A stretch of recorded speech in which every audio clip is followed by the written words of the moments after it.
WART. My name is Hannah Joel, and I'll be your host this afternoon. You can tune in every Thursday at 4 p.m., and we're going to explore the venues of Western North Carolina together. I'll be sharing some recorded songs by some of our great musicians, but also a lot of live recordings from these venues and interviews with musicians and some of the local fans, and of course those venue owners that have created great places for us to come together to listen and enjoy live music. This program is made possible by the Madison County Arts Council, which has been promoting the arts in Madison County since 1978. If you're interested in learning more about WART, you can go to the website madisoncountyarts.com. Even if you're not interested in doing a radio show, you can still find out more about the new programs that are being added to the schedule every day. And now for the Thursday feature of Live Before 5, I decided to venture down the street from the Madison County Arts Council to Zuma Coffeehouse. Now, Zuma is known for its Thursday night Bluegrass Jam. Hosted by 10-time Grammy winner Bobby Hicks, it has gained a reputation not just across Western North Carolina, not just in North Carolina, but people have visited from as far away as Germany, California, and I think I even heard that some folks from Asheville come up there every so often, so that's pretty great. This first tune I'm going to share is actually a recorded song called Silver Bells, and it is featuring Mr. Bobby Hicks. I hope that you enjoy.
Bluegrass Jam holds a pretty special place in my heart. I was hired in 2011 by Marsville College to direct the Bascom Lamar Lunsford Minstrel of Appalachia Festival. I was advised early on that to direct this festival, it would be of great value to go down to Zuma's Bluegrass Jam. So my first time down at the jam, I remember walking in and just being blown away by the music and the people and the dancing and the community that came out. I remember being charmed by the railroad calling out in the distance and the river just beyond that. It was a gorgeous setting with just incredible musicians. So One of the first things I wanted to do in this feature was speak with Joel Friedman, who has become a dear friend and is such a huge supporter of live music, and get some background about this jam. On Thursday night, Joel and I sat at a bench in front of the Marshall Courthouse, just across the street from Zuma, where we could hear that music just filtering out into the air. And I asked Joel to describe for us what we were seeing and hearing, and to give just a bit more information about the background of the jam and how it got started. It's Thursday night in downtown Marshall, Zuma Coffee Bluegrass Jam, hosted by Bobby Hicks. There's about 14 or 15 other musicians playing with him, playing everything from guitar to banjo to mandolin. They play from 7 to 9 each week. The jam's been going on for about 8 years. I used to go to my friend Kathy Hendricks' jam at her real estate agency up on the bypass. And these great musicians would be sitting in basically what amounted to a bedroom. And there's 8 or 10 of them, maybe more, playing jammed in, and all these people wanting to watch, but you couldn't really see them, so it was a separation between artist and listener. And when I was about to open, I just approached Bobby and said, well, maybe we could have a bigger venue and everybody could actually appreciate the musicians. And he agreed, fortunately, and it's been going on ever since. And I would add that it hasn't just been going on ever since, but it's been growing and increasing in the number of musicians and the number of fans that come out every week to support it. Now, some of those fans come for one night because they are in town from some other area, but some of those fans come out every single week. They get there early to get their table, they have a nice meal, and they look forward to the tunes and the performance of our great local musicians. Chris and Joan Sands are Madison County residents who say that Zuma is really one of the great highlights of their week. And they are definitely two of those loyal fans that show up every week as often as they can, even when they were only in Madison County for a small portion of the year.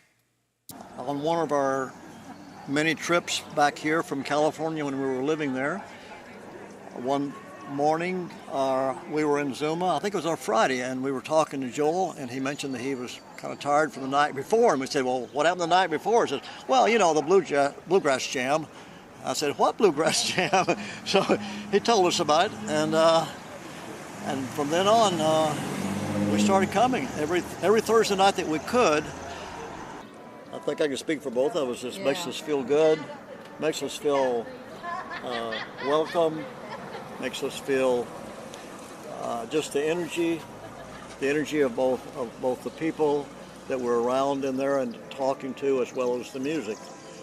I can be tired. I can be in not a very good mood or whatever, maybe not even feel like coming here on Thursday. But once we get here and once the music starts, everything changes. I'm totally energized again.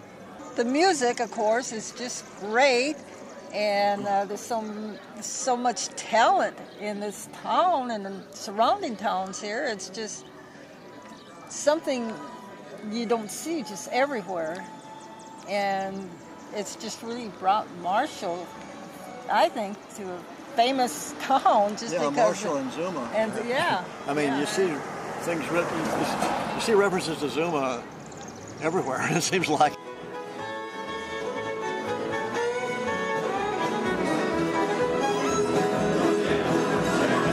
When I was young and in my prime, I left my home in Caroline. Now all I do is sit and cry for the folks I left behind.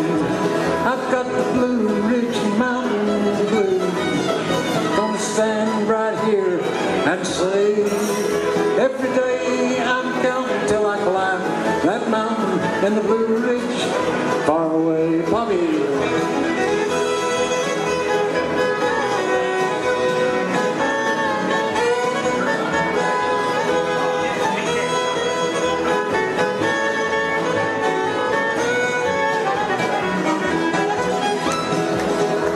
I see a window in the night.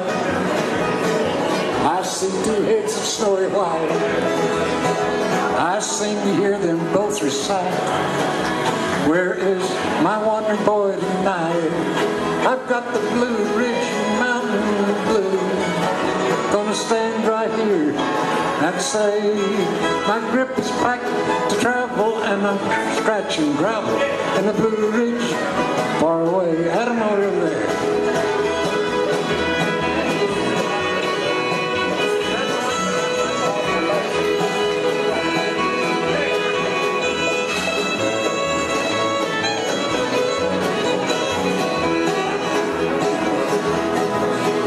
Well, I'm gonna do right by my mom. I'm gonna do right by my pa. I'll hang around that cabin door. No worry anymore. I've got the Blue Ridge Mountain Blue. Gonna see my old dog Trey. Gonna chase the possum where it's gonna touch us in the Blue Ridge far away. Do it again, Bob.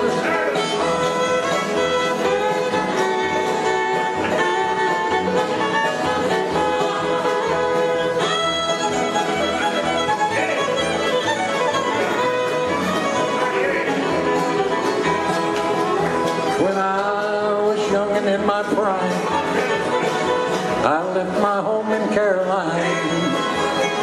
Now all I do is sit and pine for the folks I left behind. I've got the Blue Ridge Mountain Blue. Gonna stand right here and say my grip is packed to travel, and I'm scratching gravel in the Blue Ridge far away. My grip is packed to travel, and I'm scratching gravel in the Blue Ridge far away.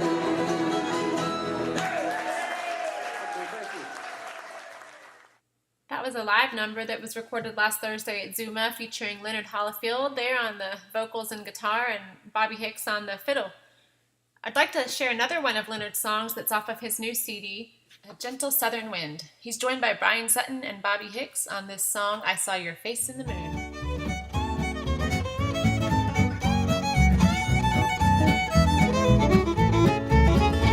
Well, I saw your face in the moon, honey. You threw a smile at me. You pretended that you were happy. In your eyes I could see you were having blue thoughts of bygone days you and I once knew. I could see your smile was fading in the gloom, and I saw your face in the moon. Honey, I saw your face in the moon. My boys play.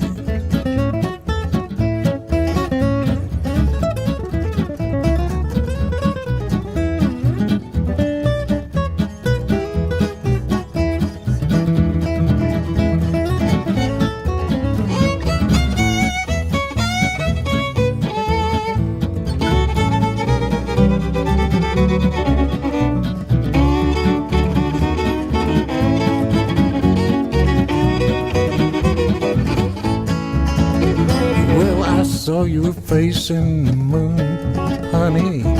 You threw a smile at me.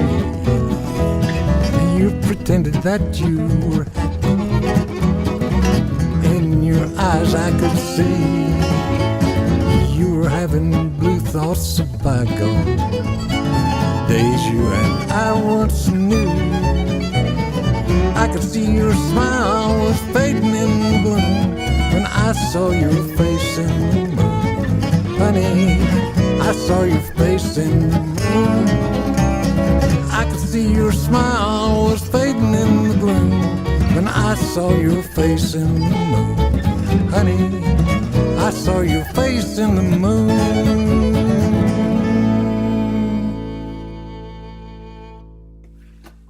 And again, that was Leonard Hollifield with I Saw Your Face in the Moon off his new album, A Gentle Southern Wind. As the night rolled on at Zuma last Thursday, I sat with lots of different people to talk about what they love about Zuma, what they think makes this Bluegrass Jam special. Not just fans, but also musicians. Brandon Johnson had a unique perspective as a musician who started out as a student at Marshall College just 20 minutes up the road. The thing I enjoy about it is you have a cast of regulars that you can always depend on. You have kind of static set list that you can always expect. So you know you're going to hear something but you never know who's going to show up. I've been here when Casey Dreesen showed up, when Clay Hess showed up. I missed Tony Williamson, but you never know. We have a 10-time Grammy winner leading it, so you get to hear something great all the time. We have Fiddler's Grove Fiddler of the Festivals, multiple of them playing tonight, and so there's always something great, and I've learned just an immense amount and developed so much, largely from this jam. I think I took my first ever break on a mic here.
Reel is one of my favorites, and you could hear Brandon Johnson kicking it off there with his mandolin.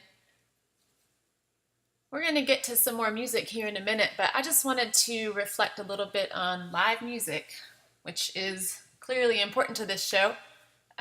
In preparation for doing this radio show, I talked to a lot of different people and asked them to give me reasons they love live music.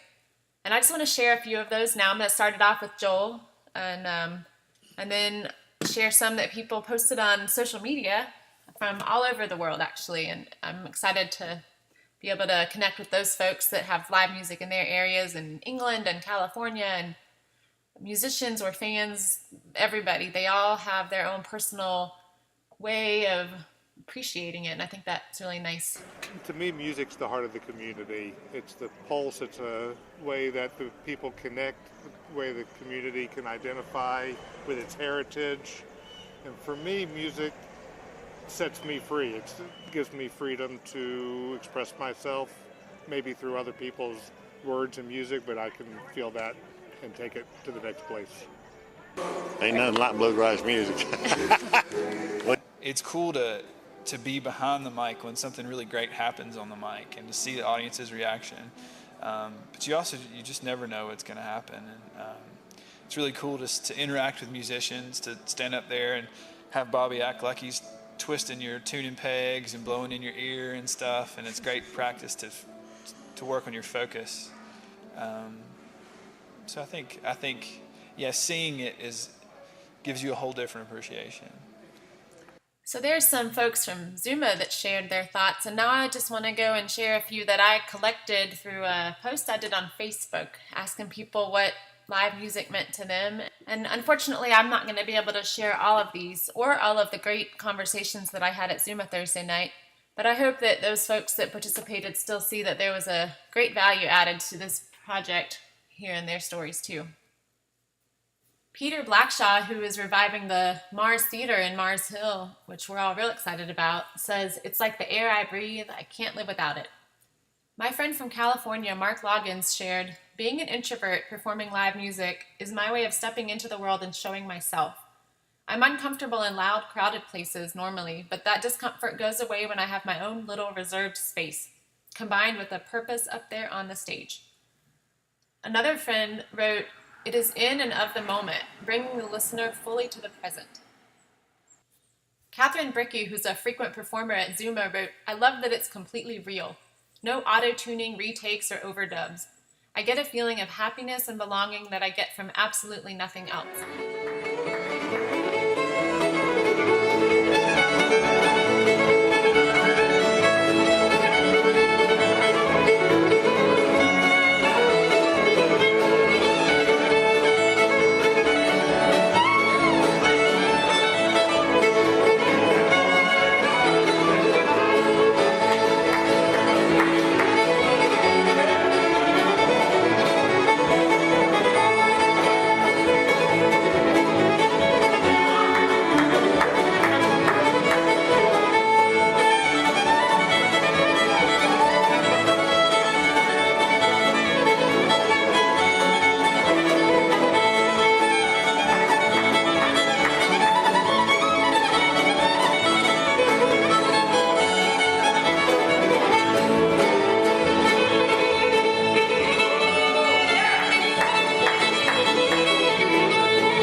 Fiddle tune is called Cherokee Shuffle. You can hear everybody trading off solo in there, and I think that's one of the great things about the Zuma Jam. A lot of times when you go to a jam, the musicians are circled up and playing for each other, but the Zuma Jam really is about a performance for the audience. There's a nice sense of give and take. The audience gets up and dances, the musicians trade off, and it's just a really kind of rich evening of music and fun. And I would like to go back to Joel here with some final thoughts about the jam. He has a unique perspective, being there from the beginning and there most evenings. The best way I can describe it is just on the smile of people's faces who have never been here before. When someone's come in for the first time, they've heard about the jam, they've probably been expecting something completely different, and from the first note they can tell they're in for something special. We have a little get-together once a year down here at the Arts Council called the Madison County Fiddlers, and they come out of the woodwork from everywhere, and we have a good time. So you need to come down and be with us on that thing. I don't know what the date is of this year. Do you know, Adam? Second weekend of March. Roger, play Danny Boy for us. Now for something totally different. I agree.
Danny Boy, one of Roger's favorite tunes to play. Says it makes him tear up every time. And while we're talking about Roger, I should mention that we went down to the Fiddler's Grove in Union Grove, North Carolina, a couple weekends ago, and Roger was named Fiddler of the Festival. So that was a huge honor and really exciting to be there and watch him take the stage and receive that award. When I found out that the Arts Council was going to be hosting a community radio station, I was pretty thrilled about it. I had never done anything with radio before, but my grandfather, who I never knew, his name was Ed Mindel, he was a disc jockey in the 30s and 40s down in Columbus, Georgia. About 6 years ago, he was inducted into the Georgia Radio Hall of Fame for his work down there, and one of the things he was known for was promoting the African-American music of that area at that time, so a lot of R&B and soul music. And as I've learned how much goes into attending a live music venue, recording, talking to folks, coming back, and piecing it all together, I've decided that next week I'm going to feature the R&B and soul music that my grandfather promoted, just as a way of honoring him and his legacy that he left in our family. And in 2 weeks, I'm going to be joined by Catherine Brickey and her band to talk about her new album, The Sweetest Flower, that's going to be released on June 26th at Zuma Coffeehouse. So stay tuned for some more Live Before 5, Thursdays at 4. I hope you've enjoyed listening as much as I've enjoyed talking to you. We're going to close with a song that Roger is known for called Squirrel Hunter. You got your gun loaded, buddy? Roger's going to take a squirrel hunting. Lean on